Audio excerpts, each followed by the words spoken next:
sawirka alaab kasta oo aanu page-kayaga ku soo bandhigno waxaanu soo raacinaa linkiga aad kaga iibsan karto. ku dhufo linkiga waxaad arki kartaa qiimaha alaabta oo ah qiimaha kama dambaysta ah.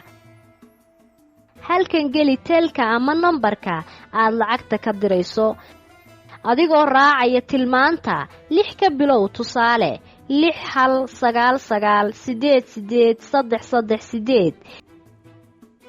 kadib geli delivery address oo ah halka aad joogto tusaale Hodan Taleex. kadib riix buttonka iibso waxa kuu soo baxaysa ma hubtaa inaad soo mar alaab qiimaheedu yahay intaasi aad ka iibsato. dooro hal oo ah yes ama ha kadib geli biinkaaga. sidaas ayay u fududahay inaad alaab ka iibsato suuqa soo mar. markiiba waxa kula soo xiriiraya howlwadeennada goobtaasi oo kugu keenaya halka aad joogto alaabta aad dalbatay.